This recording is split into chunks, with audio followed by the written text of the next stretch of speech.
Hi friends, అందరికీ నమస్కారం. అంజలి కథలకి స్వాగతం. ఈరోజు జానపద కథ పేరు మహాబలి రాక్షసుడు. గ్రీష్మ ఋతువులోని ఒకనాటి మిట్ట మధ్యాహ్నపు వేళ రాజకుమారుడొకడు అశ్వాన్ని అధిరోహించి అడవి మార్గం గుండా ముందుకు దూసుకు వస్తున్నాడు. అతను వేటాడటానికి వచ్చినట్లు కనిపించడం లేదు. చేతిలో విల్లు బాణాలు లేవు. ఒరలో కత్తి మాత్రం ఉంది. ఆ ప్రదేశమంతా చెట్టు చేమతో దట్టంగా అల్లుకొని ఉంది. అలా ముందుకు దూసుకు వస్తున్న వాడల్లా రక్షించండి రక్షించండి అనే ఆర్తనాదం వింటూనే ఠక్కున కళ్ళం వెనక్కి లాగి అశ్వాన్ని ఆపుచేశాడు. అతనికి కుడిపక్కగా కొద్దిగా దూరంలో ఎవరో వ్యక్తి ప్రాణభయం కొద్దీ పరుగు తీస్తూ కనిపించాడు. అతని వెనుకగా పెద్ద పులి ఒకటి తరుముకొస్తున్నది. రాజకుమారుడు ఆలస్యం చేయకుండా తన గుర్రాన్ని పెద్ద పులి దిక్కుగా దౌడు తీయించాడు. రాజకుమారుడెక్కిన అశ్వము సామాన్యమైంది కాదు. ఉత్తమ జాతి అశ్వం కాబోలు. గాలి కంటే వేగంగా మెరుపు తీగలాగా ముందుకు దూసుకు వెళ్ళి పరిగెడుతున్న మనిషికి తరుముకొస్తున్న పెద్ద పులికి మధ్యగా వెళ్ళి నిలుచుంది. రాకుమారుడు వెంటనే వర నుంచి ఖడ్గం తీసి పెద్ద పులిని ఎదుర్కొనేటందుకు సిద్ధంగా నిలుచున్నాడు. కొద్దిలో నోటికందే ఆహారం దూరమైందనే విషయం గ్రహించిన పెద్ద పులి రాజకుమారుని చూస్తూనే ఠక్కున ఆగిపోయింది. పారిపోతున్న వ్యక్తి వెనుదిరిగి రాజకుమారుని చూశాడు. అతన్ని చూసిన తర్వాత ఆ వ్యక్తికి ధైర్యం వచ్చింది కాబోలు. వెనుదిరిగి వచ్చి మొలలో ఉన్న బాకు తీసి రాకుమారుడి వెనుకగా నిలుచున్నాడు. పెద్ద పులి ఇద్దరి వంక తీక్షణంగా చూస్తూ అటూ ఇటూ తచ్చాడసాగింది. అలా తిరుగుతున్నది అంటే సమయం కనిపెట్టి ఎగిరి దూకుతుందన్నమాట. ఎవరు బాబు మీరు? సమయానికి దేవుడిలా వచ్చి కాపాడారు అన్నాడు ఆ వ్యక్తి. పులిదాడిని ఎలా ఎదుర్కోవాలా అని ఆలోచిస్తున్న రాజకుమారుడు పులి మీద నుంచి దృష్టి మళ్లించకుండా, సమయానికి రావడమైతే వచ్చాను కానీ ఈ పులిని సంహరించినప్పుడు కదా మీ ప్రశంసలు అందుకోవటం జరిగేది. ఈ యుద్ధంలో క్రూర జంతువే జయిస్తే నా వివరాలు మీకు చెప్పడం జరగదేమో అన్నాడు. ఆసరికే అవకాశం చూసుకొని పెద్ద పులి అమాంతం ఎగిరి రాజకుమారుడి మీదకు దూకింది. దాంతో రాజకుమారుడి కత్తి ఎగిరి అవతల పడింది. అతడు నేల మీద వెల్లికిలా పడిపోయాడు. పెద్ద పులి అవకాశాన్ని జారవిడవకుండా రాజకుమారుడిని ఆక్రమించుకుంది. అయినా రాజకుమారుడు అధైర్యపడకుండా రెండు చేతులతోటి దాని మెడపుచ్చుకొని నేలకు పడద్రోసి పులికంఠాన్ని గట్టిగా బిగించి పట్టుకున్నాడు. రాజకుమారుడు వయసుకు చిన్నవాడే అయినా కండబలము గుండెబలం బాగా ఉన్నవాడు. బాకు పుచ్చుకొని నిలుచున్న వ్యక్తి సామాన్య పౌరుడు. పెద్ద పులి రాకుమారుడి బాహుభాగంలో ఇరుక్కొని అటూ ఇటూ కొట్టుకోవటం చూశాడు. అయినా బాకుతో దాన్ని పొడవాలంటే అతనికి ఎందుకో శరీరము కంపరమెత్తసాగింది. వాళ్ళ సమీపానికి వెళ్లేందుకే ఆ వ్యక్తి బెదిరిపోతున్నాడు. రాకుమారుడు మల్ల యుద్ధంలో బాగా ఆరితేరిన వీరుడు. అతను కొంతసేపు పెద్ద పులితో పెనుగులాడి చివరకు దాని గొంతు పిసికి చంపేశాడు. రాకుమారుడు పెద్ద పులిని చంపడమైతే చంపాడు గాని అతడి శరీరంలో అక్కడక్కడ పులి పంజా దెబ్బలు తగిలి రక్తం కారసాగాయి. అయ్యయ్యో, నువ్వు గాయపడ్డావు నాయనా, పిరికివాణ్ణి, నీకు ఎటువంటి సహాయమూ చేయలేకపోయాను. బాబూ, నన్ను క్షమించు అన్నాడు ఆ వ్యక్తి. అలా అనకండి, మీరు పెద్దవారు. ఆపదలో ఉన్నప్పుడు కాపాడటం నా వంటి క్షత్రియ వీరుడి ధర్మం. అది సరే, ఇక్కడెక్కడైనా మంచినీటి కోనేరు ఉంటే బాగుండును అన్నాడు రాజకుమారుడు. ఆ వ్యక్తి తలెత్తి పరిసరాల్ని పరికించి చూసి, అదుగో ఆ గుబురు చెట్ల మధ్యగా చిన్న కోనేరు ఉన్నట్లు గుర్తు. పదబాబు, అక్కడికి వెళదాం అన్నాడు. ఆ వ్యక్తి ముందుకు దారి తీయగా రాజకుమారుడు గుర్రాన్ని నడిపించుకుంటూ గుబురు చెట్ల సమీపానికి వచ్చాడు. నిజంగానే అక్కడ ఒక కోనేరు ఉంది. రాజకుమారుడు కోనేటిలోకి దిగి గాయాలకున్న రక్తాన్ని శుభ్రంగా కడుక్కున్న తర్వాత అలసట తీరేలా స్నానం చేశాడు. గుర్రానికి నీరు త్రాగించి వచ్చి ఓ చెట్టు నీడన కూర్చున్నాడు. ఆ వ్యక్తి కూడా కాళ్ళు చేతులు ముఖము కడుక్కొని ఇన్ని నీళ్లు త్రాగి వచ్చి రాజకుమారుడి సరసన కూర్చున్నాడు. నువ్వెవరివో, ఎక్కడి నుంచి వస్తున్నావో, ఎక్కడికి వెళుతున్నావో ఇప్పుడు చెప్పు బాబు అంటూ ఆ వ్యక్తి రాజకుమారుని ప్రశ్నించాడు. రాజకుమారుడు కొంత సేదదీరిన తర్వాత తన వృత్తాంతం చెప్పడం ప్రారంభించాడు.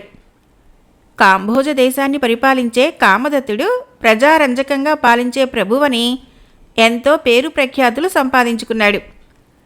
అతని పట్టపు రాణి అయిన కాదంబరీదేవి యువరాజు విజయదత్తుణ్ణి ప్రసవించిన కొద్ది రోజులకే కన్ను మూసింది. కామదత్తుడు భార్యా వియోగంలో సంవత్సరం పాటు రాజకార్యాలనే విసర్జించి విరాగిలా ఏకాంతవాసంలో ఉండిపోయాడు. విజయదత్తుని ఆలనాపాలన యావత్తు అంతఃపుర దాసిలే చూడసాగారు. మహారాజా, పోయినవారు తిరిగి వస్తారా? మీరిలా దుఃఖభారంతో కృంగిపోతే ప్రజలకు దిక్కెవరు? యువరాజు వారి ఆలనాపాలన మీరు కాక ఇంకెవరు చూస్తారు అంటూ ప్రధానమంత్రి గుణశేఖరుడు నచ్చ చెప్పబోయాడు. కామదత్తుడు మందహాసం చేసి, గుణశేఖర, నాకు ఎవరి గురించి చింతలేదు. నన్ను లాలించి ప్రేమించే పట్టపురాణి నీ దారి నువ్వు తీసుకో అంటూ తన దారిని తాను వెళ్ళిపోయింది.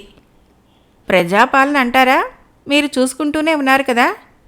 విజయుడు సంగతి అంటారా? అంతఃపుర దాసీలు ఉండనే ఉన్నారు. వాడు పుట్టాడు, నా హృదయరాణి నన్ను వదిలి వెళ్ళిపోయింది. అటువంటి మాతృహంతకుడి ముఖం చూస్తే మహాపాపం చుట్టుకుంటుంది. వాడు నాకు పుట్టలేదనుకుంటాను అన్నాడు. గుణశేఖరుడు ఏదో చెప్పబోయాడు. మీరిక నాకేం చెప్పకండి, కొన్నాళ్లపాటు రాజ్యభారాన్ని నిర్వహించండి అంటూ గద్దించాడు కామదత్తుడు. అనంతమైన కాలచక్రంలో నెలలు సంవత్సరాలు ఇట్టే గడిచిపోయాయి. విజయదత్తుడు 15 ఏళ్ల ఈడువాడైనాడు.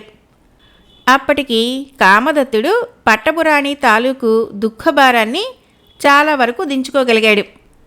అతడు మామూలుగా రాచకార్యాలు చూస్తున్నాడు, కానీ విజయదత్తుడి విషయం పూర్తిగా పట్టించుకోవడం మానేశాడు. గుణశేఖరుడు విజయదత్తుడికి శస్త్రాస్త్ర విద్యలు, గుర్రపు స్వారీ బాగా నేర్పించాడు. 15 ఏళ్ల వయసుకే విజయదత్తుడు 25 ఏళ్ల వయసున్న వ్యక్తిలా దృఢంగా ఉండేవాడు. ఈ విధంగా మరి 2 సంవత్సరాలు కాలగర్భంగా కలిసిపోయాయి. ఒకనాడు కామదత్తుడు కొలువుతీరి ఉండగా కొందరు ఆటవికులు సభలోకి ప్రవేశించి, మహారాజా, మేము అడవి సరిహద్దు ప్రాంతంలో ఉండే జానపదులం. కొన్నాళ్లుగా క్రూర మృగాలు విజృంభించి మా పల్లెల మీద పడి జంతువుల్ని, మనుషుల్ని ఎత్తుకుపోవటం ప్రారంభించాయి. కొంతవరకు మమ్మల్ని మేము కాపాడుకునేటందుకే ప్రయత్నించాము.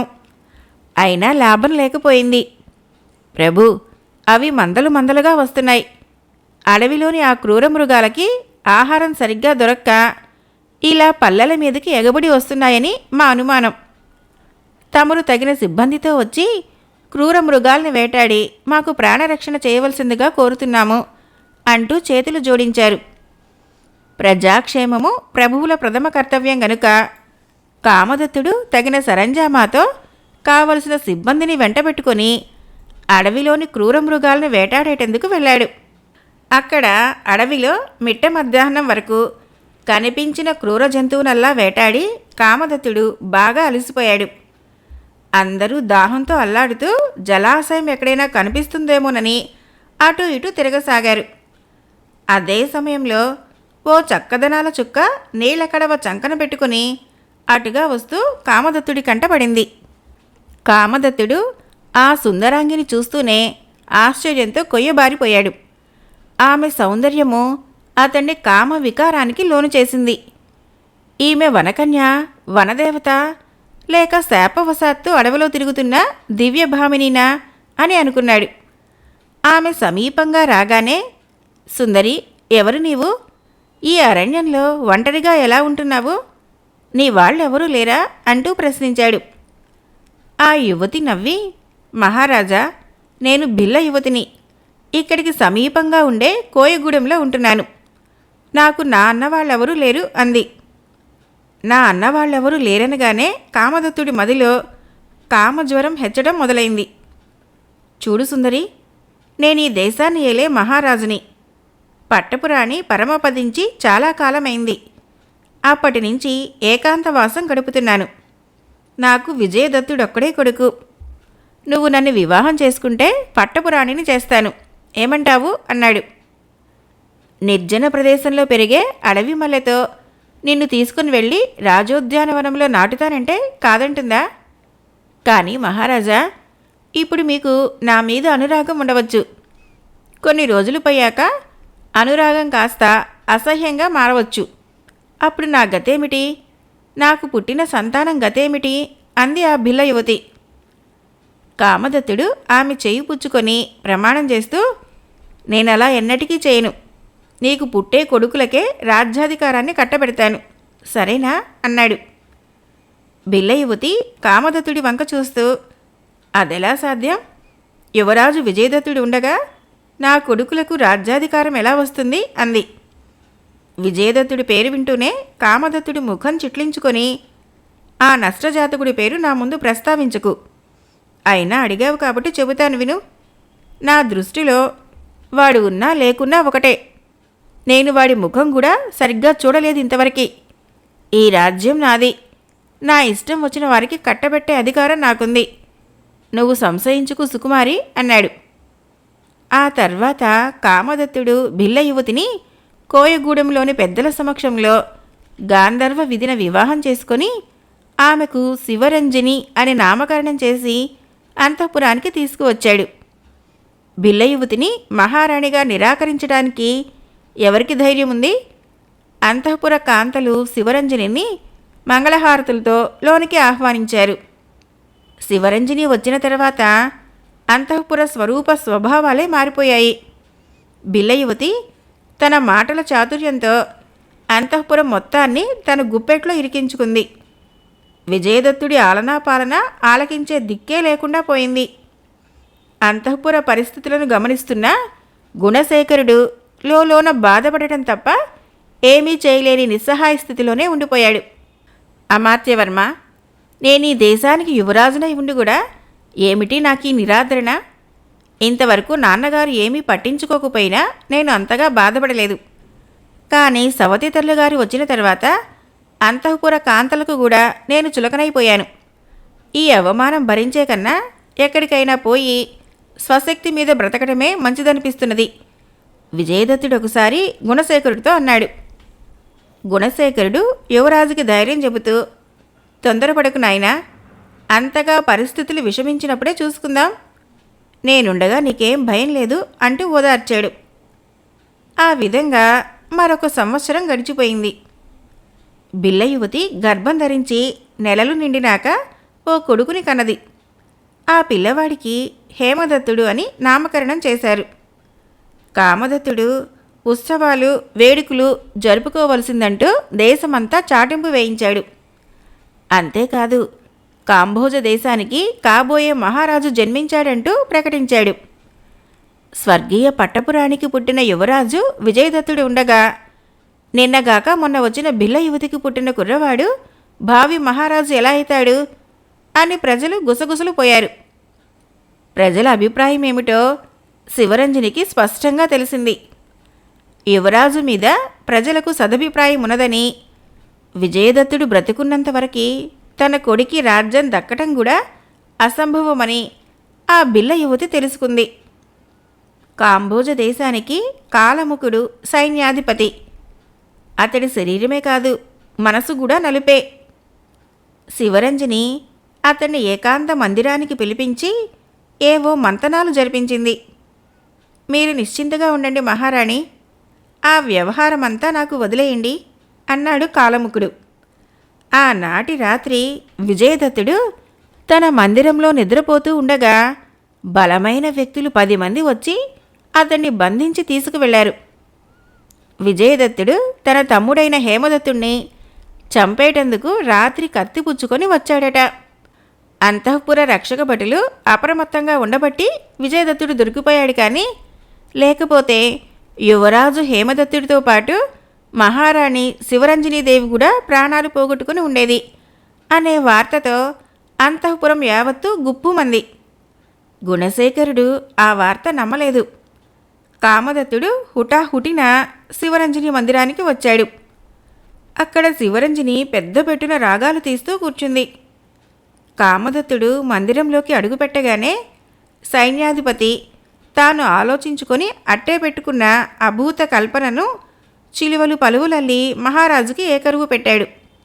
కామదత్తుడు తోక తొక్కిన భుజంగంలా లేచి, యువరాజు హేమదత్తుడు పుట్టిన తర్వాత విజయదత్తుడు ఇటువంటి ఘాతకం ఎప్పుడో ఒకప్పుడు చేస్తాడని నేను అనుమానిస్తూనే ఉన్నాను. రాజభక్తి పరాయణుడైన కాలముకుడి చాకచక్యం వల్ల ఈ గండం గడిచింది అన్నాడు. నాకు అటువంటి అనుమానం ఉండటం వలనే కొంతమంది సైనికుల్ని రాత్రిపూట మహారాణి వారి మందిరం చెంతన కాపలా ఉంచుతున్నాను. ఈనాటికి విజయదత్తుడి అసలు రహస్యం బయటపడింది అన్నాడు కాలముకుడు. ఇటువంటి విషనాగు ముఖం చూడకూడదు. ఈడ్చుకు వెళ్ళి చెరసాల్లో పడేయండి. తూర్పు తెల్లవారకు ముందే అరణ్యానికి తీసుకువెళ్ళి తల ఖండించి పారేయండి అన్నాడు కామదత్తుడు. అదే సమయంలో అక్కడికి వచ్చిన గుణశేఖరుడు, మహారాజా, కోపావేశంలో ఏమి ఆజ్ఞాపిస్తున్నారో మరచిపోయారు. బాగా ఆలోచించండి. విజయదత్తుడు అటువంటి వాడు కాడు అన్నాడు. అయినా కామదత్తుడు వినలేదు. రాజభటులు విజయదత్తుడిని ఈడ్చుకు వెళ్ళి చెరసాలలో పడేశారు. తెల్లవారకు ముందే కొంతమంది సైనికులు విజయదత్తుడి పెడరెక్కలు విరిచికట్టి అరణ్యానికి తీసుకువచ్చారు. అక్కడ వాళ్ళు విజయదత్తుడి శిరస్సు ఖండించే సమయానికి ఎక్కడి నుంచో కొన్ని బాణాలు వచ్చి సైనికుల ప్రాణాల్ని తీశాయి. మిగిలిన వారు ఆశ్చర్యపోయి చూస్తూ ఉండగా ముసుగు ధరించిన వ్యక్తులు కొందరు చెట్ల మీద నుంచి క్రిందకు దూకి చావగా మిగిలిన సైనికులను తిన్నగా యమపురికి పంపించి వేశారు. ముసుగు మనుషులు విజయదత్తుణ్ణి బంధ విముక్తుణ్ణి చేశారు. ఎవరు మీరు? నన్నెందుకు విడిపించారు అని విజయదత్తుడు వాళ్ళని ప్రశ్నిస్తూ ఉండగానే ఓ చెట్టు చాటు నుంచి గుణశేఖరుడు యువతలకి వచ్చాడు. యువరాజా, వాళ్ళంతా నా అనుచరులు, స్వామి భక్తి పరాయణులు. ఇక్కడ ఏం జరిగింది, తన అనుచరులు ఏమైంది, కాలముకుడికి కానీ మహారాజు గారికి కానీ తెలియదు. ఇక్కడి శవాలు మటుమాయమైతాయి. నువ్వు మరొక దేశం వెళ్ళి అజ్ఞాతవాసం గడుపు. కాలం కర్మం కలిసి వస్తే మళ్ళీ రాజధానికి వద్దువు కాని. నీ ధర్మమే నిన్ను కాపాడుతుంది, వెళ్ళిరా అంటూ గుణశేఖరుడు వెనుదిరిగి చూశాడు. అతని ఉద్దేశం గ్రహించినట్లు ఓ ముసుగు వ్యక్తి తెల్లని పాల నురుగు వంటి అశ్వాన్ని, పొడవాటి ఖడ్గాన్ని తీసుకువచ్చాడు. గుణశేఖరుడు వాటిని విజయదత్తుడికి ఇచ్చి, నాయనా విజయదత్త, నువ్వు మహావీరుడవు. వీరుడన్నవాడు ఎక్కడైనా వీరుడుగానే కాలం గడుపుతాడు. భగవంతుని అనుగ్రహం ఉంటే నువ్వు త్వరలోనే కాంబోజ దేశానికి మహారాజువి కాగలవు అంటూ ఆశీర్వదించాడు. విజయదత్తుడు అమాత్య శేఖరుడికి నమస్కరించి గుర్రాన్ని అధిరోహించాడు. ఆ తర్వాత ఉత్తర దిశగా గుర్రాన్ని దౌడు దేయించాడు. మిట్ట మధ్యాహ్నం వరకు ఎక్కడ ఆగకుండా విజయదత్తుడు ప్రయాణం కొనసాగించి కాంబోజ దేశ సరిహద్దులు దాటి ఓ కీకారణ్యంలోకి అడుగుపెట్టాడు. అది ఏ దేశమో, దాని రాజధాని ఏ దిక్కుగా ఉందో విజయదత్తుడికి తెలియదు. ఎవరినైనా అడుగుదామన్నా అతనికి అరణ్య ప్రాంతంలో ఎవరూ కనిపించలేదు. భగవంతుడా, ఏమిటి నాకు ఈ పరీక్ష? పుట్టిన నాడే తల్లిని పోగొట్టున్నందుకు బాధపడనా, లేక తండ్రి నిరాదరణకి కన్నీరు కార్చనా? పైగా సోదర హత్యకు పాల్పడినట్లు నా మీద నేరారోపణ ఏమిటి? ఆ కాలముకుడు మహారాణి శివరంజిని కలిసి పనిన కుట్ర ఇది. దైవం అనుకూలిస్తే ఏనాటికైనా కాలముకుడి మీద పగ సాధించి తీరుతాను అనుకుంటూ వస్తున్న విజయదత్తుడికి రక్షించండి, రక్షించండి అన్న ఆర్తనాదం వినిపించగానే ఆలోచనల్ని కట్టిపెట్టి కేకలు వినిపించిన దిక్కుగా గుర్రాన్ని దౌడు తీయించాడు. ఇది నా వృత్తాంతం. నేనే ఆ విజయదత్తుణ్ణి. కన్నతండ్రికి, పెరిగిన దేశానికి పనికిరాని దౌర్భాగ్యపు స్థితిలో అదృష్టాన్ని వెతుక్కుంటూ బయలుదేరాను. ఇప్పుడు చెప్పండి, మీరెవరు? ఈ అరణ్య ప్రాంతంలో ఒంటరిగా ఎక్కడి నుంచి వస్తున్నారు అని విజయదత్తుడు ఆ వ్యక్తిని ప్రశ్నించాడు. ఆ వ్యక్తి నవ్వి, రాకుమారా, నేను అతి సామాన్య వ్యక్తిని. కట్టెలు కొట్టి అమ్మగా వచ్చిన డబ్బుతో పొట్ట పోషించుకునే కడు పేదవాడిని. మామూలుగానే ఇవాళ కూడా కట్టెలు కొట్టేటందుకు వచ్చాను. ఓ చోట పుల్లలు నరుకుతూ ఉండగా పెద్ద పులి నన్ను చూసి పరిగెత్తుకుంటూ వచ్చింది. నేను ప్రాణభయం కొద్దీ గొడ్డలి అక్కడే వదిలి పరుగు లంఘించుకున్నాను. ఇంతలో నువ్వు వచ్చి నా ప్రాణాలు కాపాడావు. నీ రుణము జన్మ జన్మలకు తీర్చుకోలేను నాయనా అన్నాడు. విజయదత్తుడు ఆ వ్యక్తి వంక సాదరంగా చూస్తూ, అయ్యా, ఇది ఏ దేశమో, రాజధానికి ఎటు వెళ్ళాలో, అక్కడికి వెళ్ళిన తర్వాత నాకేదైనా ఉద్యోగం లభిస్తుందా, ఈ దేశపు మహారాజు సహృదయుడేనా, వగైరా విషయాలన్నీ చెప్పండి చాలు అని అడిగాడు. ఆ వ్యక్తి కొంతసేపటి వరకు ఆలోచిస్తూ ఉండి చివరకు ఇలా చెప్పాడు. రాకుమారా, ఇది గాంధార దేశం. మా మహారాజు పేరు పుష్పదంతుడు. దయార్ద్ర హృదయం కలవాడు. మా మహారాజు గారికి లేక లేక చాలా కాలానికి ఓ కుమార్తె కలిగింది. ఆమె పేరు మణిమేఖల. యుక్త వయసు వచ్చిన తర్వాత మహారాజు గారు ఆమెకు తగిన వీరుని కోసం అన్వేషణ చేయటం ప్రారంభించారు. ఈలోగా ఓ మహాద్భుతం జరిగింది. మహాద్భుతమా? ఏమిటది? విజయదత్తుడు ప్రశ్నించాడు. మణిమేఖల చెలికత్తెలతో ఆనందంగా విహారించేటందుకు, జలక్రీడలాడేటందుకు మహారాజు గారు ఉద్యానవనాన్ని ఒకదానిని, సుందర సరోవరాన్ని చేయించారు. మణిమేఖల సాయంకాలపు వేళ చెలికత్తెలతో అక్కడికి వెళ్ళి షికారుగా తిరిగి వస్తూ ఉండేది. ఒకనాడు, అంటే మొన్ననీ మధ్యనే, యువరాణి చెలికత్తెలతో ఉద్యానవనానికి వెళ్ళింది. అక్కడ వాళ్ళంతా కొంతసేపు సరదాగా కాలక్షేపం చేసిన తర్వాత అంతఃపురానికి బయలుదేరదామనుకుంటుండగా ఓ విచిత్రం జరిగింది. వాళ్ళు చూస్తూ ఉండగానే ఉద్యానవనంలో తుఫాను చెలరేగింది. గాలి ఉధృతంగా వీచటం ప్రారంభించింది. పైన చూస్తే ఒక మబ్బు తునక కూడా లేదు. ఏమిటి అకాల తుఫాను బీభత్సం అని వాళ్ళు అనుకుంటూ ఉండగానే రాక్షసుడొకడు వికటాట్టహాసం చేసుకుంటూ రాజకుమారి ముందు ప్రత్యక్షమయ్యాడు. వాడి భీకరాకారం చూస్తూనే రాకుమారి తెలివి తప్పి నేల మీదకి ఒరిగిపోయింది.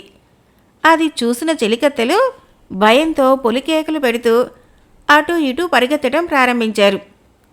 ఆ తర్వాత రాక్షసుడు రాకుమారిని భుజానికెత్తుకొని సుడిగాలతో పాటే పైకి లేచాడు. వాడు రాకుమారిని ఎత్తుకొని ఆకాశ మార్గాన ఎగురుకుంటూ వెళ్ళటమో చిలకత్తెలందరూ చూశారు. అయినా వాళ్ళేం చేయగలరు పాపం? చిలకత్తెలంతా ఏడుస్తూ ఎగచీదుతూ అంతఃపురానికి వచ్చి తాము చూసిన సంగతి యావత్తు మహారాజుకి మనవి చేశారు. పాపం ఆయన మాత్రం ఏం చేయగలడు? ఏ శత్రురాజులో విద్రోహులో అయితే సైన్యాన్ని వెంటబెట్టుకుని వెళ్ళి యుద్ధం చేసి విజయమో వీరస్వర్గమో తేల్చుకునేవాడు. కానీ వాడు మాయలు మంత్రాలు తెలిసిన రాక్షసుడు కదా. వాడు ఎక్కడుంటాడని వెతకటము. అప్పటినుంచి మహారాజు గారు రాజకార్యాలన్నిటినీ మంత్రుల మీద విడిచిపెట్టి పాపం దుఃఖసాగరంలో మునిగిపోయి ఉన్నారు. ఈ సమయంలో నువ్వు నీ అదృష్టాన్ని పరీక్షించుకోవటం మంచిది నాయనా. నువ్వు వీరాది వీరుడవు. ధైర్యలక్ష్మి నీకు తోడుగా ఉంటుంది. రాజకుమార్ని తీసుకువెళ్ళిన ఆ రాక్షసుడెవరో, ఎక్కడ ఉంటాడో తెలుసుకొని రాచకన్యను తిరిగి తీసుకురాగలిగావంటే రాజ్యంతో పాటు రాకుమారి కూడా దక్కుతుంది అంటూ కట్టెలవాడు రాకుమారి విషయం చెప్పాడు. విజయదత్తుడు ఆలోచిస్తూ, అలాగా, అయితే ఆ రాక్షసుడి విషయమేమిటో అంతూ తేల్చవలసిందే. మీరు చెప్పినట్టు నా అదృష్టాన్ని పరీక్షించుకోవటానికి ఇంతకన్నా మంచి అవకాశం లభించదు. తక్షణం నేను మహారాజు గారిని చూడాలి అన్నాడు. అదేమంత కష్టం కాదు. తన కూతురి అన్వేషణలో వెళ్ళి ఆమెను తీసుకువచ్చిన వారికి ఆమెనిచ్చి వివాహం చేయటమే కాకుండా రాజ్యానికి ఉత్తరాధికారిని చేస్తానని కూడా మహారాజు గారు ప్రకటించారు. నువ్వు తిన్నగా వెళ్ళి వారిని కలుసుకోవచ్చు అని చెప్పాడు కట్టెలవాడు. ఎవరు నువ్వు? ఇంత సుకుమారంగా ఉన్న నువ్వు రాక్షసునేం జయించగలవు అన్నాడు పుష్పదంతుడు. విజయదత్తుడు నవ్వి, మహారాజా, ప్రస్తుతం నా గురించిన వివరాలు చెప్పలేను. నేను రాజకుమారుణ్ణి. బుద్ధిబలంతో పాటు భుజబలం కూడా ఉన్నవాణ్ణి. రాక్షసుడు రాకుమార్ని ఎత్తుకొని ఏ దిక్కుగా వెళ్ళాడో చెప్పండి చాలు. ఆ తర్వాత నా తిప్పలేవో నేను పడతాను అన్నాడు.